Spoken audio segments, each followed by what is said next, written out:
사랑합니다. 이제 사흘 후면 수학능력 시험이 있습니다. 주일에 우리가 72명 한 지역교회입니다. 그 아이들을 시험장으로 보내야 하는데요. 아무래도 기도할 일들이 많으실 듯합니다. 이번 한 주 기도하시는 부모님들께 주님이 힘 주시기를 간절히 바랍니다. 아무리 생각해도 얼마나 불안하실지, 또 그 아이들이 시험 보고 오고 시험 보고 웃어야 되는데 시험 보고 와서 방에 문 닫고 들어가는 거 어떻게 보겠어요? 그런 거 저런 거 생각하면 부모님들 마음 참 애간장이 다 녹으시겠구나 싶어요. 아이들은 아이들대로, 부모님은 부모님대로. 그러나 분명한 한 가지 사실은 시험의 결과와 관계없이 하나님은 우리 가정을, 우리 자녀들의 인생을 최고로 이끌고 가고 계심을 분명히 믿습니다. 예수님이 얼마나 좋은 분인지 설명하기 위해서 히브리서는 멜기세덱이라고 하는 사람을 동원합니다. 창세기 14장 18절에 보면 멜기세덱은 지극히 높으신 하나님의 제사장이라. 지극히 높으신 하나님의 제사장. 제사장이라는 율법이 제도가 생기기도 전에 그는 지극히 높으신 하나님의 제사장이라 하는 표현을 얻었습니다. 그가 얼마나 높은 제사장이었는지 시편 110편 말씀이 설명하는데 한번 확인하시죠. 여호와는 맹세하고 변하지 아니하시리라 이르시기를, 오늘 본문에도 맹세라는 말을 제가 쓸 텐데, 너는 멜기세덱의 서열을 따라 영원한 제사장이라 하셨다. 멜기세덱의 서열. 도대체 예수님을 설명할 때 멜기세덱의 서열이라고 설명하시는 이유는 무엇입니까? 주의 오른쪽에 계신 주께서, 먼저 나오는 주는 여호와 하나님이시죠. 여호와 하나님 오른쪽에 계신, 성부 하나님 오른쪽에 계신 주 예수께서 그의 노하시는 날에 왕들을 쳐서 깨뜨리실 것이다. 성부와 함께 계신 성자가 탁월하신 건 그는 멜기세덱의 반열을 따랐기 때문인데, 멜기세덱은 어떤 사람입니까? 아브라함을 축복한 사람이죠. 아브라함이 살아 있을 때, 아직 레위가 태어나지 않았을 때, 아브라함의 허리에 레위가 여전히 있을 때 이미 멜기세덱은 존재했습니다. 레위를 통해 율법이 세워지고 레위를 통해 제사장이 만들어지는데, 레위가 아직 태어나기도 전에 레위의 조상이었던 아브라함을 축복한 사람이 멜기세덱이라. 예수님은 레위 계통의 제사장이 아니라 멜기세덱 계통의 제사장이다. 여태까지 있었던 레위 계통의 제사장도 아주 훌륭했지만, 존귀하게 쓰임받았지만, 예수님은 그보다 더 높은 급의 제사장으로 오셨는데 그는 멜기세덱급이다. 이 멜기세덱급이다 하는 말을 설명하시는 게 바로 오늘 본문입니다. 오늘 본문에서 예수님께서 어떤 일을 행하셨는지를 설명을 하는데요. 한번 예수님이 행하신 일들을 요약한 오늘 본문을 확인하시죠. 제사장 된 그들의 수요가 많은 것은 죽음으로 말미암아 항상 잊지 못함이로되, 왜 제사장이 많은가 하면 제사를 지내면서 자기도 죽었거든요. 그래서 제사장의 수요가 많아요. 그런데 예수는 영원히 계심으로 예수님의 제사장 직분을 나누어 가질 필요가 없어요. 갈림이 없기 때문에 예수님 직분은 하나밖에 없는 거예요.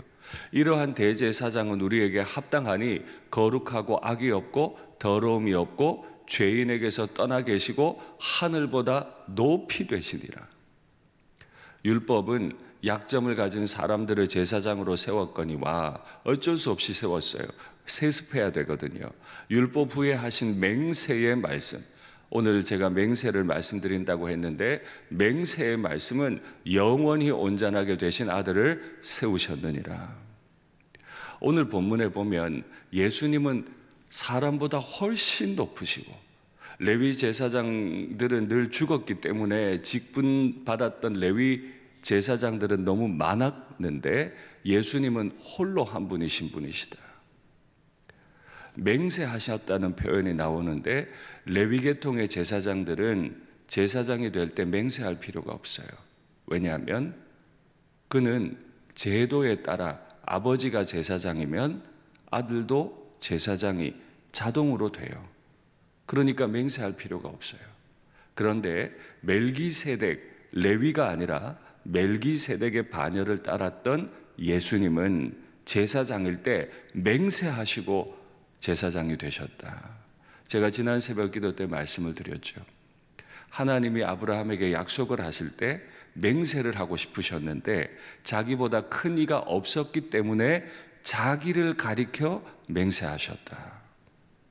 하나님이 약속을 기업으로 받은 자들에게 그 뜻이 변하지 않음을 나타내려고 하실 때 자기를 가리켜 맹세하셨다. 맹세로 보증하셨다. 이게 히브리서 6장 10절과 17절에 나오는 말씀이에요. 멜기세덱의 반열을 따랐기 때문에 예수님은 맹세로 제사장이 되셨는데 맹세할 대상이 없어서 자기를 가리켜 맹세하셨고 자기 여호와 하나님을 가리켜 맹세하실 때 그 맹세를 받은 사람은 약속을 기업으로 받은 사람, 곧 예수님을 믿는 사람들이라. 여러분, 우리는 어떤 사람이라고요? 하나님이 자기 이름을 걸고 맹세해 주시고 인도해 가시는 사람들인 줄 믿습니다. 우리의 면모를 돌아보면 부족하기 짝이 없습니다. 일단 몸이 아픕니다. 결단을 해도 지키기가 어려워요. 주님을 안 사랑하는 건 아니에요. 그 사랑의 마음이 레위계통의 제사장 직분이 막 갈리고 헌신하다가도 죽어나가는 것처럼 우리의 사랑도 퇴색되기도 해요. 죄가 들어오기도 합니다.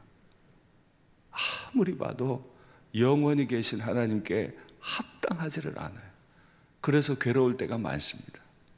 그런데 그런 우리를 향하신 하나님의 사랑은 변함이 없고 당신의 이름을 걸고 맹세하시면서 우리를 이끌어가 주시는 줄 믿습니다. 이렇게 높이 되신 예수님께서 우리를 위해 뭐하고 계실까요? 말씀 확인하시죠.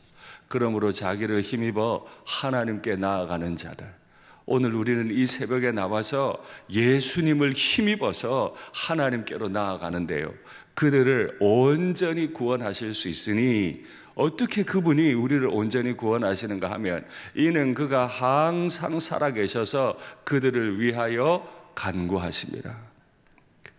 지금도 예수님께서는 보좌를 향해 앉아 계셔서 보좌 옆에 앉으셔서 보좌에 앉으신 분 성부 하나님을 위해 항상 간구하고 계심을 믿습니다. 헬라어 성경을 그대로 직역하면 더 강력한 표현입니다. He always lives. 그는 항상 살아계신데 to make intercession. 중보기도 하기 위해 그는 살아계셔요. For them. 그 성도들을 위해서. 예수님이 보좌 우편에 앉으신 이유가 있다는 거예요. 보좌 우편에 앉아서 영원히 살아계신 이유가 있는데 이유는 make intercession. 우리를 하나님 아버지께 중보하시기 위해 보좌 우편에 앉아 계신다. 죽지도 않으셔요. 우리가 아무리 어려움 당해도 주님은 그 옆에서 성부 하나님 앞에 우리를 끊임없이 중보기도 하고 계신다. 우리는 이 사실을 믿는 사람들입니다. 우리가 기도할 수 있는 이유가 무엇입니까? 우상 숭배자들의 기도와 우리의 기도가 완전히 다른 이유는 우리가 몇 시간 기도하기 때문이 아니에요. 우리가 어떤 치성을 드렸기 때문이 아니에요. 지금도 우리를 위해 영원하신 하나님 옆에 앉으셔서 중보하는 분이 계시기 때문인 줄 믿습니다. 우리 자녀들을 위해 중보하시고 우리 부모님을 위해 중보하시는 멜기세덱의 반열을 따르신 자기의 이름을 걸고 맹세해 주시는 분, 그분이 우리의 주님, 우리의 자녀들의 주님이 되심을 믿습니다. 주님만이 아니죠. 다음 말씀 확인하시죠. 이와 같이 성령도 우리의 연약함을 도우시나니. 우리 정말 연약해요. 제사장도 연약해서 직분이 갈려요. 그런데 성령 하나님도 우리의 연약함을 도우시나니 우리는 마땅히 기도할 바를 알지 못해요. 기도한다고 제법 나와 있지만은 뭘 기도해야 될지를 몰라. 그냥 내가 원하는 기도만 하고 있는 거예요. 우리는 뭘 기도해야 될지도 알지 못하지만 성령이 말할 수 없는 탄식으로 우리를 위하여 친히 간구하신다. 성령이 애간장이 녹아서 성령이 간구하고 계세요. 성도는 어떤 사람이에요? 영원하신 아버지가 보좌에 앉아 계시고 그 성도를 위해서 죽으신 예수님은 보좌 옆에서 성도를 위해 영원하신 아버지께 끊임없이 중보하는데, 성령 하나님께서도 이 윤상덕이와 우리 성도들의 이름을 부르면서 끊임없이 간구해 주시는 분. 성도들은 그 삼위 하나님의 기도의 현장에, 기도의 테이블에 같이 앉아 있는 사람. 하나님의 기도를 듣는 게 성도들의 가장 큰 기쁨이라. 오늘 우리가 기도할 수 있는 힘이 있는 이유는 우리의 기도가 아니라 자기의 이름을 걸고 맹세해 주시는 우리 하나님 아버지, 자신의 생명을 걸어 우리를 살려주신 분 예수님, 우리를 위해 지금도 말할 수 없는 탄식으로 간구해 주시는 성령의 기도 소리를 우리가 듣기 때문입니다. 말씀을 맺겠습니다. 이렇게 아름다우신 삼위 하나님의 기도로 우리를 이끌어 가실 텐데, 오늘 기도 시간에 하나님의 품에 많이 안기시고 답답함도 좀 풀리시고 어떤 결과가 있더라도, 또 시험뿐만 아니라 우리의 삶에 어떤 일이 벌어지더라도 이거 하나 분명히, 삼위 하나님은 지금도 나를 사랑하시고 이끌고 계신다. 이걸 믿으심으로 힘있게 이번 한 주간 생활하시기를 축복합니다. 아멘. 기도하시죠.